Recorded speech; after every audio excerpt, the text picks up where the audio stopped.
Hello everyone, नमस्कार। तो आज हम बात करेंगे जीएस के प्रैक्टिस सेट को लेकर। और जीएस का ये जो प्रैक्टिस सेट होगा वो DSSB एंड रेलवे के एग्ज़ाम के लिए इम्पोर्टेंट रहेगा। जितना इम्पोर्टेंट क्वेश्चन है उससे भी ज़्यादा इम्पोर्टेंट इसकी व्याख्या रहेगी। तो इसकी व्याख्या को आप थोड़ा ध्यान से और थोड़ा मन से सुने इस व्याख्या, ठीक है। नोट करने की जो ज़रूरत हो बस उसी को नोट करें, फालतू की चीज़ को नोट ना करें। प्रधानमंत्री सूर्योदय योजना निम्न में से किससे संबंधित है? तो ये योजना है वो रूफ टॉप सोलर पैनल से संबंधित है। किससे संबंधित है? रूफ टॉप सोलर पैनल से, ठीक। जो ये योजना है वो हाल ही में पीएम मोदी ने प्रधानमंत्री सूर्योदय योजना को लॉन्च किया है। यह एक केंद्र प्रायोजित योजना है। इसके तहत 1 करोड़ से ज़्यादा घरों पर रूफटॉप सोलर पैनल लगाए जाएंगे, जिसकी मदद से लोगों को ऊर्जा का एक स्वच्छ साधन मिलेगा। प्रधानमंत्री द्वारा शुरू की गई इस योजना का उद्देश्य गरीब और मध्यम वर्ग के व्यक्तियों को रूफटॉप सोलर प्रोग्राम के तहत शामिल करना है। साथ ही इसका उद्देश्य ऊर्जा क्षेत्र में आत्मनिर्भरता लाना है। अगला क्वेश्चन, सुभाष चंद्र बोस आपदा प्रबंधन पुरस्कार 2024 संस्थान यानी कौन सा जो संस्थान है, और श्रेणी में, संस्थान की श्रेणी में यानी ये संस्थान को भी दिया जाता है और व्यक्तिगत तौर पर भी, तो किससे प्रदान किया गया है? तो ये किया गया है 60 पैराशूट फील्ड हॉस्पिटल यूपी को। 60 पैराशूट फील्ड हॉस्पिटल यूपी को। इसके बारे में देख लेते हैं ये क्या है।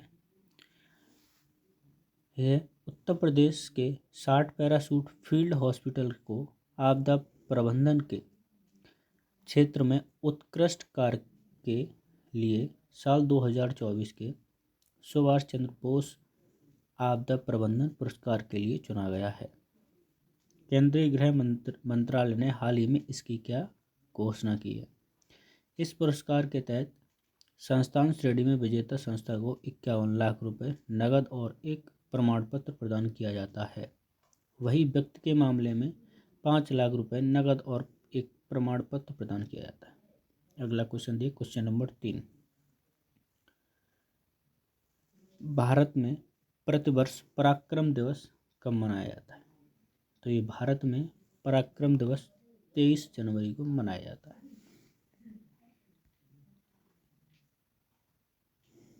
भारत में हर वर्ष 23 जनवरी को नेताजी सुभाष चंद्र बोस की जयंती को पराक्रम दिवस के रूप में मनाया जाता है। केंद्र सरकार ने साल 2021 में इस दिवस के मनाए जाने की घोषणा की है।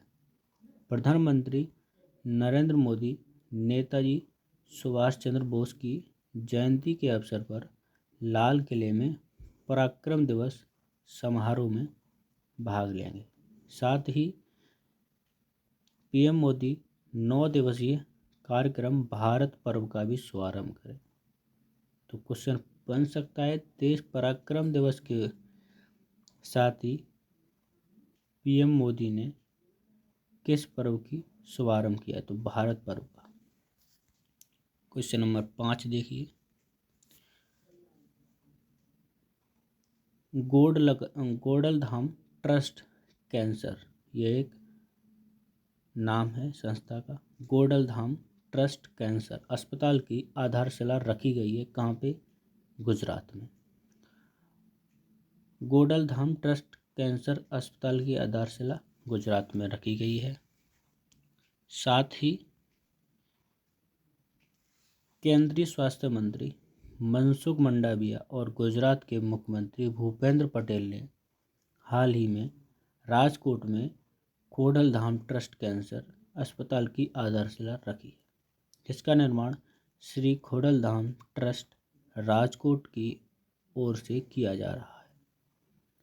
इससे पहले पीएम मोदी ने अस्पताल में शिलान्यास समारोह को वर्चुअली संबोधित किया था। अगला क्वेश्चन देखिए, कॉपर की खोज और खनन परियोजना के लिए भारतीय प्रतिनिधिमंडल किस देश की यात्रा पर जाएगा? तो ये जाएगा जाम्बिया की। तो जाम्बिया की यात्रा पर भारतीय प्रतिनिधिमंडल जाएगा किसके लिए? कॉपर की खोज और खनन परियोजना के लिए। जाम्बिया देश का नाम ध्यान रखें।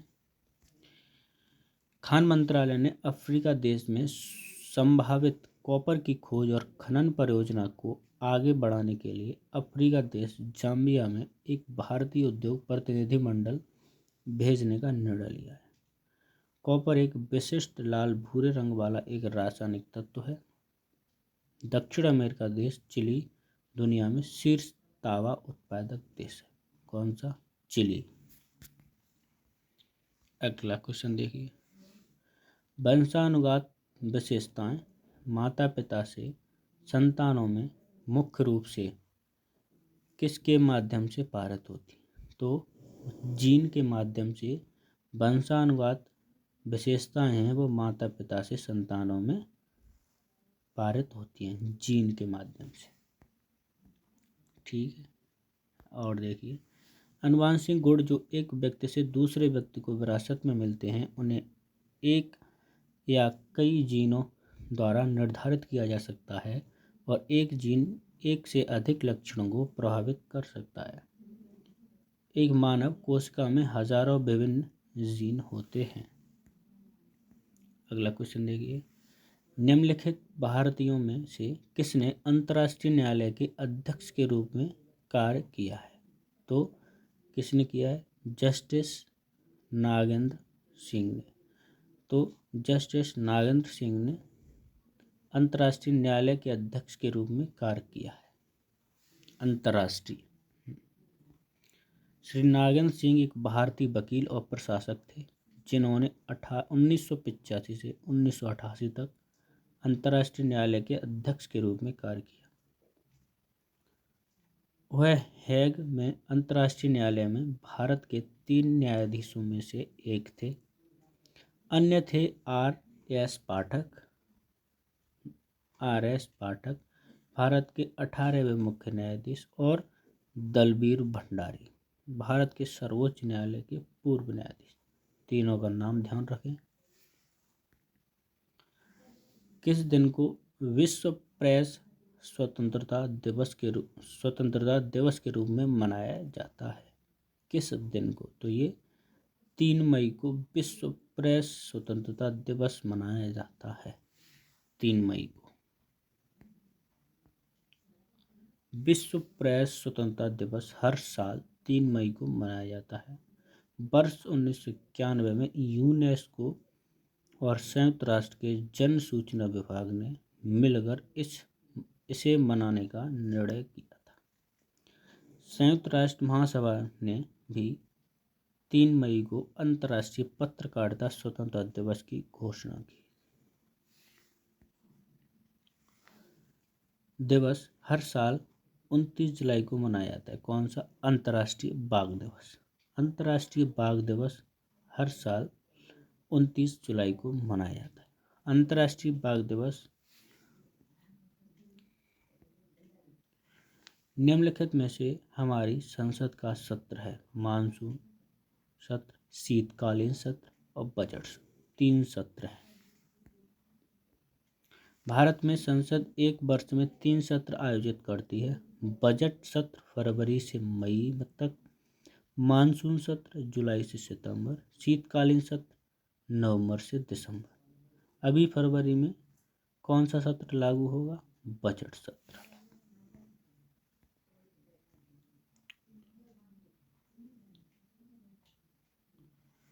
कौन सा शहर गोमती नदी के तट पर है? तो लखनऊ शहर गोमती नदी के तट पर है। गोमती या गोमती नदी गंगा की एक सहायक नदी है। हिंदू इतिहास के अनुसार नदी हिंदू ऋषि वशिष्ठ की बेटी है। एकादशी के दिन गोमती में स्नान करने से पाप धुल जाते हैं, ऐसा माना जाता है। लखनऊ गोमती नदी के तट पर स्थित है। अलाउद्दीन खिलजी वह सम्राट था जिसने निम्नलिखित में से सबसे अधिक हमलों का सामना किया। मंगोलों का सबसे अधिक सामना किसने किया? अलाउद्दीन खिलजी ने। सबसे अधिक मंगोल आक्रमणों का सामना अलाउद्दीन खिलजी को करना पड़ा। उसने मुख्य रूप से मंगोलों को रोकने के लिए सिरी को अपनी राजधानी बनाया। सिर्री। अगला क्वेश्चन, 7 महाद्वीपों की 7 चोटियों पर चढ़ने वाली पहली भारतीय महिला? प्रेमलता अग्रवाल। कौन? प्रेमलता अग्रवाल 7 महाद्वीपों की 7 चोटियों पर चढ़ने वाली पहली भारतीय महिला बन गई हैं।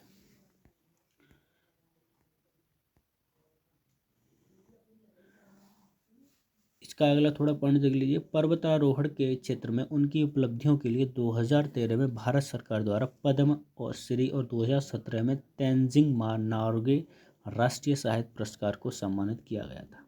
अगला क्वेश्चन देखिए, क्वेश्चन नंबर 14। अखिल भारतीय मुस्लिम लीग की स्थापना किसके नेतृत्व में की गई? तो आगा खां के नेतृत्व में अखिल भारतीय मुस्लिम लीग की स्थापना की गई थी। आगा खां ढाका के, जो बांग्लादेश की राजधानी अभी, ढाका के नवाब सलीमुल्लाह और नवाब मोहिसिन उल मुल्क के नेतृत्व में 1906 में अखिल भारतीय मुस्लिम लीग की स्थापना की गई थी और लीग ने बंगाल के विभाजन का समर्थन किया, स्वदेशी आंदोलन का विरोध किया और अपने सदस्यों के साथ साथ अलग मुस्लिम निर्वाचन क्षेत्रों के लिए विशेष सुरक्षा उपायों का अनुरोध किया। परिणाम स्वरूप क्या हुआ कि हिंदुओं और मुसलमानों के बीच सांप्रदायिक तनाव पैदा हुआ। इस्लाम के निजारी इस्लामी संप्रदाय के 48वें इमाम पर सुल्तान मोहम्मद शाह आगा खां थर्ड थे। वह एक अखिल भारतीय मुस्लिम लीग के संस्थापक सदस्य और इसके लिए स्थायी अध्यक्ष थे। भारत में उनका मिशन था कि मुस्लिमों के हितों को आगे बढ़ाना और मुस्लिम अधिकारों की रक्षा करना।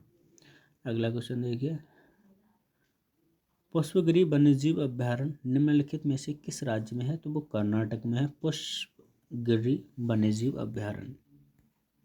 पुष्पगिरी वन्यजीव अभ्यारण्य भारत के कर्नाटक राज्य में 38 वन्यजीव अभ्यारण्यों में से एक है।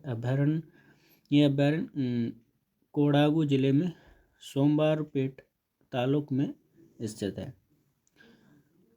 कर्नाटक में प्रसिद्ध वन्यजीव अभ्यारण्यों की सूची है वो इस तरह है। कुछ कर्नाटक में जो है उनको हम बता देते हैं।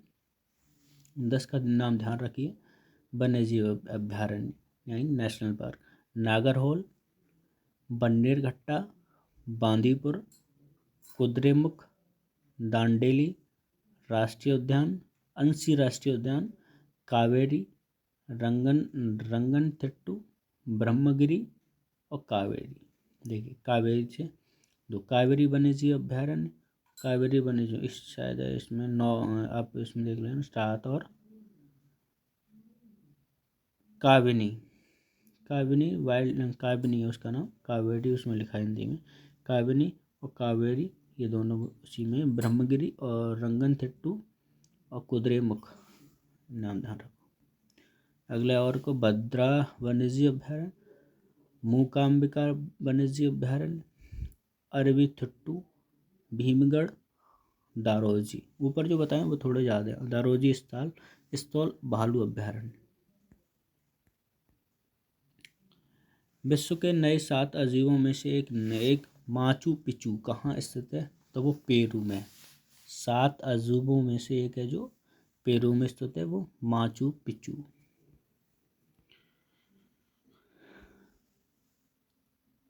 माचू पिचू 15वीं सदी का इंका गढ़ है जो दक्षिण पेरू के पूर्वी कार्डिलेरा में 2430 मीटर और वैसे 7970 मीटर फीट पर्वत श्रृंखला पर स्थित है। यह पवित्र घाटी के ऊपर उरुबामा प्रांत के भीतर माचू पिच्चू जिले में स्थित है, जो कुज्को कुज्को से 80 किलोमीटर या 50 मील उत्तर पश्चिम में। द 7 वंडर आर, वो कौन कौन से हैं, इधर देख लीजिए। 7 आज से चीन की महान दीवार एक विशाल अवरोधक है जो बताया जाता है। चिचेन इटेजा मैक्सिको में है। पेट्रा खजनाहा, ये पेट्रा खजनाहा में। माचू पिचू, ये भी देख लिया, पेरू में। क्राइस्ट द रिडीमर ब्राज़ील में। कोलोसियस इटली में। ताजमहल है वो भारत में। 7 अजूबों में से एक कौन सा है, ताज। अमेरिकी गृह युद्ध कब हुआ, तो 1861 में प्रारंभ हुआ था अमेरिकी गृह युद्ध। कब प्रारंभ हुआ था, 1861 में। इतना सही। इसे देखिए, निम्नलिखित में से कौन ब्राज़ील के उष्णकटिबंधीय घास के मैदानों का नाम है। कैंपॉस, कैंपॉस है वो ब्राज़ील के घास के कटिबंधीय घास के मैदानों में से एक है। अब देख लीजिए, उष्णकटिबंधीय घास के मैदानों में दुनिया के विभिन्न हिस्सों में अलग अलग नाम से जाना जाता है। ब्राज़ील में उन्हें कैंपॉस कहते हैं, वेनेजुएला में उन्हें लानोस कहते हैं। दोनों का नाम ध्यान रखो, ब्राज़ील में कैंपॉस, ठीक है, वेनेजुएला में लानोस कहा जाता है। डाउन्स ऑस्ट्रेलिया में समशीतोष्ण घास के मैदान है। और प्रेयरी उत्तरी अमेरिका में समशीतोष्ण घास के मैदान है। जवाहरलाल नेहरू पुरस्कार के पहले प्राप्तकर्ता कौन थे। This is the most important question है, ये थोड़ा ज़्यादा इम्पोर्टेंट है। जवाहरलाल नेहरू पुरस्कार के पहले प्राप्तकर्ता कौन थे, यू थांट, ठीक है, यू थांट है वो जवाहरलाल नेहरू पुरस्कार के पहले प्राप्तकर्ता थे।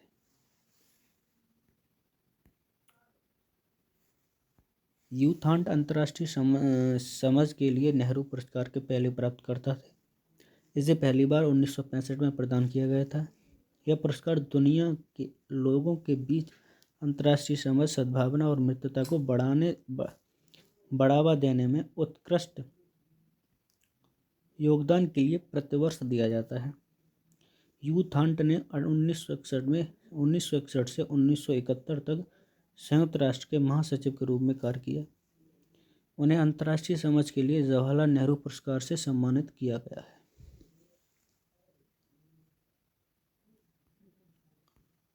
आज का लास्ट क्वेश्चन, निम्नलिखित में से कौन सा संगठन पेट्रोलियम से संबंधित है, तो पेट्रोलियम से ओपेक।